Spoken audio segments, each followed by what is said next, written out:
Today, we're diving into the amazing story of fandom.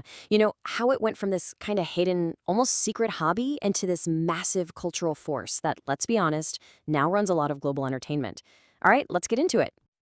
So let me ask you this. Have you ever been obsessed with a story, a movie, a character, but you felt like you couldn't really talk about it with just anybody? That feeling that it's your little secret, something only a few other people would really get? Well, that exact feeling, that's right at the heart of where fan culture began. The sci-fi writer Damon Knight had the perfect phrase for this. He called it the tinfoil aura. It's this idea that the thing you loved was, maybe a little weird, that it fell outside the lines of what was considered good taste. And that created what some scholars have called a kind of collective shame for early fans. All right, so let's dig into that idea, an improper identity. For a really long time, being super passionate about genres like sci-fi or fantasy or horror was seen as kind of flying in the face of what mainstream literary culture considered proper.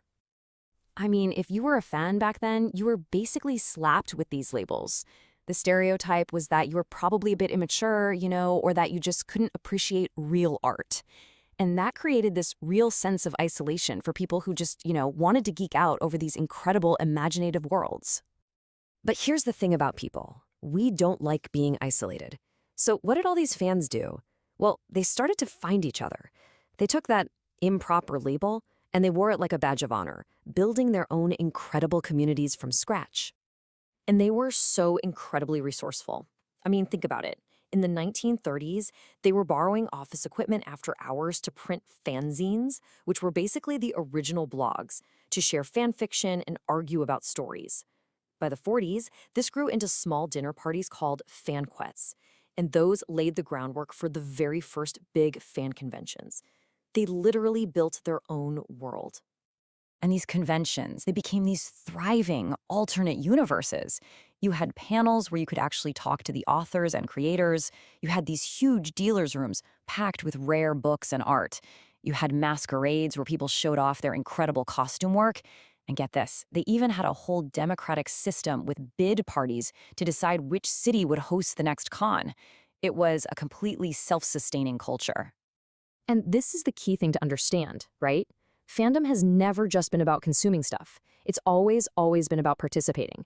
Fans weren't just reading the books, they were writing their own, adding to the lore, and actively shaping these universes. Academics have a great word for this: paratexts. It's basically everything that orbits around a main story. And for fans, this is where all the action is.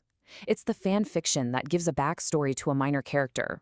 It's the fan art that shows a scene we never got to see. It's even the inside jokes that become part of the tribe's language. And this goes way back. In the early 20th century, the horror writer H.P. Lovecraft didn't just let other writers play in his Cthulhu mythos, he actively encouraged them to do it. He basically open-sourced his universe, inviting everyone to come in and build something new. The media scholar Henry Jenkins puts it perfectly. He calls fans collaborative curators. Think about that. What he's saying is that fans aren't just an audience, they're the caretakers, the archivists, and the storytellers who keep these myths alive and make sure they keep evolving. Okay, so this is where it gets really fascinating. Because these stories, the ones that were brushed off as just silly escapism, well, they often act as a powerful mirror, reflecting our biggest real-world anxieties and social problems. Check this out. This is the perfect example of the power of context. Take the classic horror film The Wolf Man. The guy who wrote it, Kurt Siodmak, was a Jewish man who had escaped Nazi Germany. For him, the movie was an allegory about a good person being twisted into a monster against his will. But the movie came out in America just 5 days after Pearl Harbor, so audiences there saw a totally different story, a sudden, horrifying attack from an outside force. Same movie, two totally different, totally valid interpretations of real-world horror. And this is such a brilliant way to think about it. The scholar Robin R. Means-Coleman says that horror films can actually be a kind of daring pedagogy, like a syllabus for understanding our society. So Night of the Living Dead isn't really about zombies, it's about racism and social collapse. Dawn of the Dead is a takedown of mindless consumerism. And you see it today, right? Get Out and The Purge are directly grappling with the racial and class tensions we live with right now. And all of this brings us right up to today. That old tinfoil aura, it's completely gone. The line between fan culture and the mainstream has pretty much disappeared. The outsiders, well, they're in. They're running the show now. You can literally see it happen at the box office. In the 70s, Star Wars comes along and just demolishes everyone's expectations about what a genre film could be. Then the 80s and 90s just cemented it with blockbusters like E.T. and Jurassic Park. The stuff that used to be niche became the very engine driving the entire movie industry. And we're seeing the exact same thing with horror right now. It's in the middle of a massive renaissance. You've got companies like Blumhouse and A24 that have cracked the code for making smart, wildly successful horror films for the big screen. Not to mention streaming, which is just pouring it directly into our homes. And listen, this isn't just a Hollywood thing. It's absolutely global. Look at the Indonesian horror film Pengabdi Setan. It sold over 4 million tickets, a monster hit. And its director, Joko Anwar, he grew up as a huge film geek, a fan, just soaking up all these genre movies. And now he's making them. It proves that today's fans are tomorrow's creators, everywhere. So here we are. The improper identity has become the main one. The stories that used to hide in the margins are now the very center of our culture. And that just leaves us with this one huge, exciting question. Now that we're all in the tribe, what's next? What new worlds, what new stories are we all going to create together?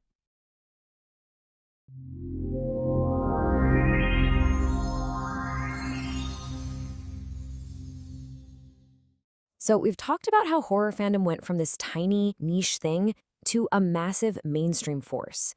But what does that actually, look like in practice?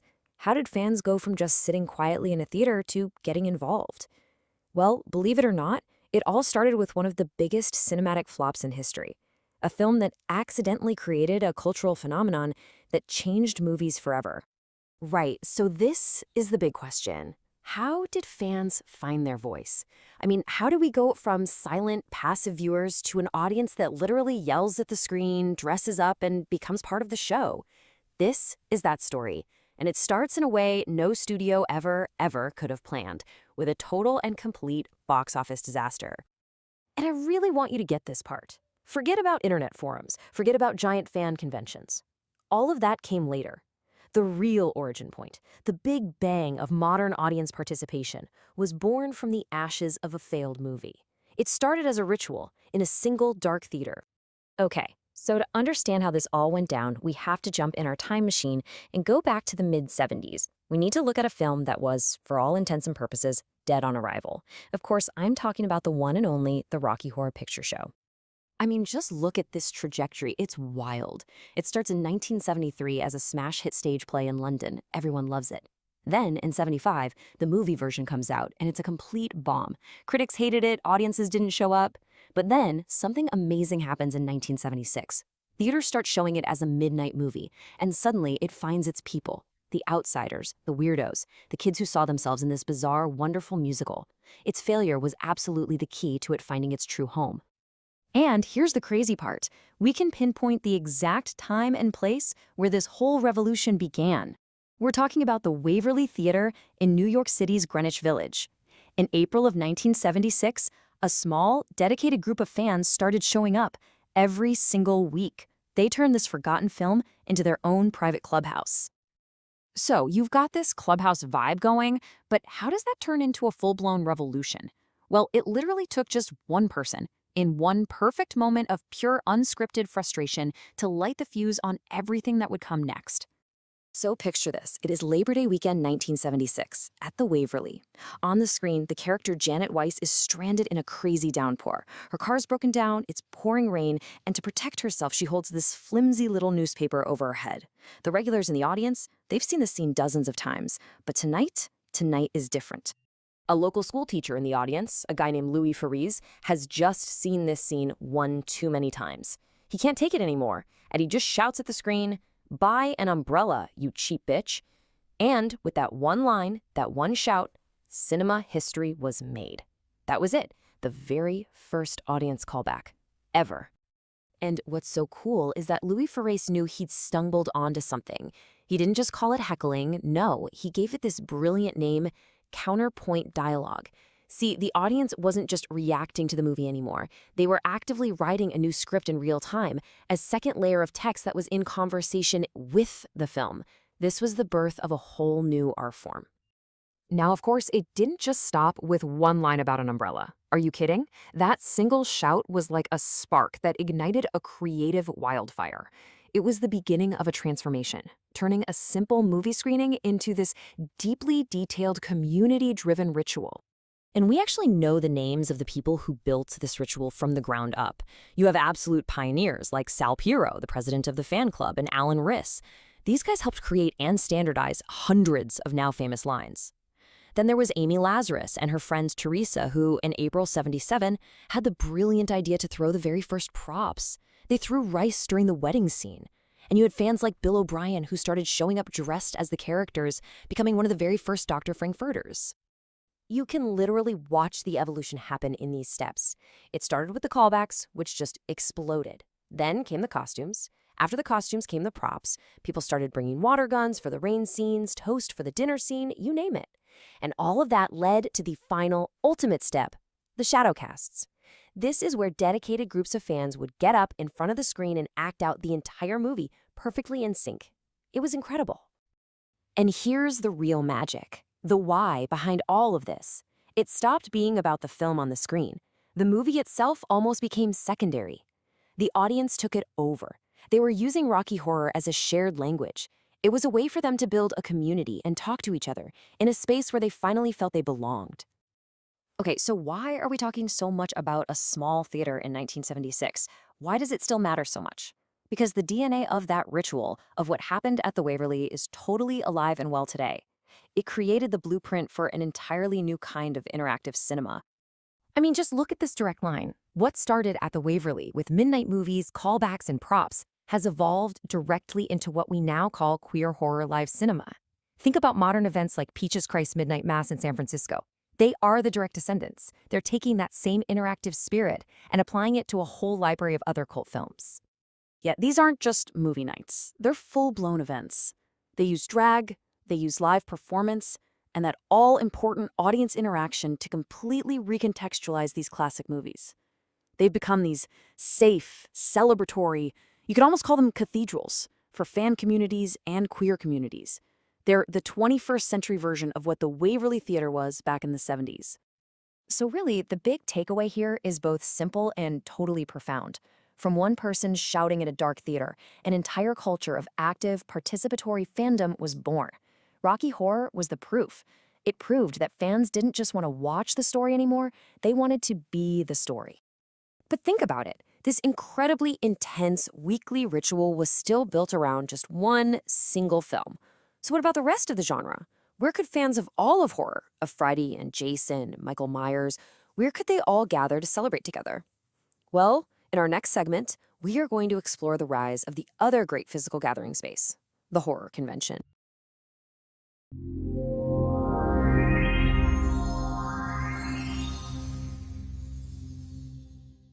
So last time, we saw how fans built this incredible, entire ritual around just a single film. But that left us with a pretty big question, right? What about the rest of the genre? I mean, we talked all about the amazing community that exploded around the Rocky Horror Picture Show. But where was that same energy for the slasher fans, or the people who loved creature features? Where could the whole entire horror family come together? Well, it turns out the answer wasn't going to be in another movie theater. It couldn't be. The solution had to be bigger, way more immersive. The horror community, it needed its own town square. And you know what? In the 1980s, they started building it in the most unlikely places you could imagine. Hotel ballrooms and convention centers. Now, to really get why this was such a game changer, we have to go back and understand the problem. See, the 1980s created this massive boom for horror, but for the fans themselves, it actually created a very specific kind of isolation. Just think about it for a second. The whole slasher craze and the absolute explosion of the VCR created literally millions of new horror fans. Home video meant you could watch Friday the 13th or Nightmare on Elm Street again and again and again. It built this really deep, really personal connection to these movies and characters. But here's the catch. For all that passion, being a fan was something you basically did at home, maybe with a few friends. Your only real link to the wider world of horror was flipping through the pages of a magazine like Fangoria. You knew there were other people out there who got it, who loved this stuff just as much as you did. But you were all separated by geography, just stuck in your own little horror bubbles. But a problem like that is just begging for a solution. A few pioneers saw this huge disconnected army of fans and realized, hey, they just need a place to go.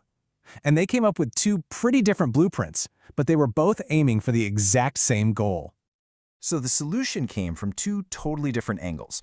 On one side, you had Fangoria's Weekend of Horrors. This was basically the magazine brought to life. It was all about celebrating the spectacle, a place where you could finally meet the actors and the special effects wizards you'd been reading about every single month.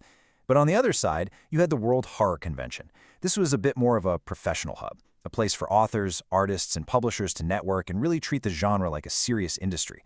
Two different visions, for sure, but they shared one goal: give the horror community a real physical home.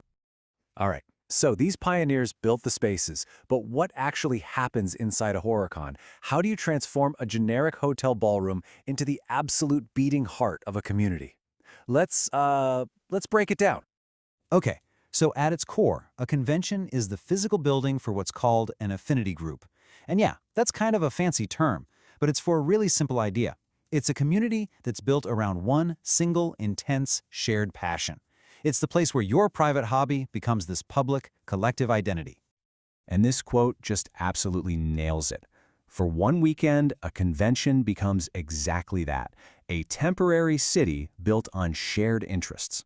Everybody there speaks the same language. The normal rules of the outside world, they just don't apply. Everything, the economy, the entertainment, the social life, it all revolves around this one thing.